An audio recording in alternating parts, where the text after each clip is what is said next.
नमस्कार, आप देख रहे हैं यूपी समाचार न्यूज। देश भर की छोटी बड़ी खबरों के लिए जुड़े रहे हमारे साथ और हमारे चैनल को लाइक एंड सब्सक्राइब करना। नमस्कार, स्वागत है आपका यूपी समाचार न्यूज में। आइए जानते हैं आज की मुख्य खबर। बजट पर क्या बोले कानपुर वासी। कानपुर वित्त मंत्री निर्मला सीतारमण ने आज संसद में अंतरिम बजट पेश किया। यह बजट मोदी सरकार के दूसरे कार्यकाल का अंतिम बजट है। वित्त मंत्री ने इस बार छठा बजट पेश किया है। आगे की खबरें जानने के लिए बने रहिए यूपी समाचार न्यूज में। धन्यवाद। क्षेत्र के लिए या किसी भी उद्योग के लिए बजट में चूंकि इंटरिम बजट है, कोई ना निगेटिव है ना पॉजिटिव है, लेकिन फिर भी उम्मीद तो नहीं थी, लेकिन हम लोग अपेक्षाएं कर रहे थे, विशेषकर एमएसएमई उद्योग। चूंकि देश का 90% से ज़्यादा उद्योग जो है एमएसएमई को ही से ही आता है, और कानपुर उत्तर प्रदेश में देखा जाए, कानपुर की तो रीढ़ की हड्डी है एमएसएमई। और एमएसएमई में एम और एस, माइक्रो और स्मॉल, मीडियम में तो थोड़ा फिर भी बड़े ये मजबूत हो जाते हैं, लेकिन माइक्रो और स्मॉल की सबसे बड़ी समस्या वर्किंग कैपिटल, कार्यशील पूंजी की होती है।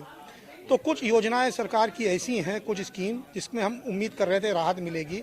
जैसे सरकारी खरीद में 5% परफॉर्मेंस बैंक गारंटी सप्लाई करने के पहले जमा करने का प्रावधान है।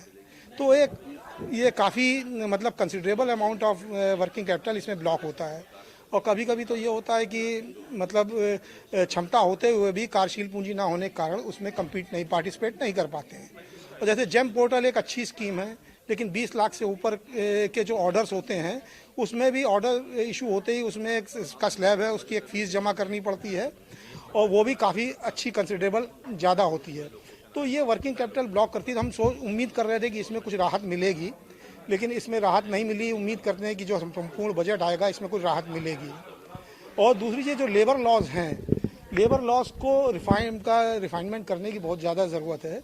अगर लेबर की छूट दे दें, 50 तक की हमारी उम्मीद ये थी, 50 जिसके यहाँ एम्प्लॉय हैं उनको लेबर लॉज से छूट दे दी जाए तो एम्प्लॉयमेंट जनरेशन इससे कम नहीं होगा बल्कि बढ़ेगा।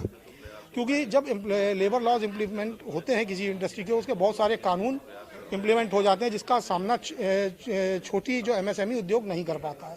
तो मेरा ये है, तो कोई इसमें विशेष कोई राहत या कोई निगेटिव कोई ऐसी बात नहीं कही गई है। अब इनकी गवर्नमेंट की जरूर कोई लिमिटेशंस रही होंगी। 2000 के चुनाव है, सबको तो संतुष्ट नहीं किया जा सकता। एक प्रकार से इन्होंने अपना अनुदान पास कराया है, जिससे कि जो पूर्ण बजट आएगा उसमें उम्मीद करते हैं कुछ ना कुछ राहत जरूर मिलेगी। और सरकार, जैसे वित्त मंत्री ने इशारा भी किया, एमएसएमई को इतनी इस योग्य बनाना है कि अंतर्राष्ट्रीय प्रतिस्पर्धा का सामना कर सके। तो मंशा तो ठीक ही लगती है, लेकिन उम्मीद करते हैं आगे हम लोग को कुछ इसमें जरूर राहत मिलेगी। हम लोग संघर्ष कर रहे हैं। Sushil Sharma, chairman industry committee, merchant chamber.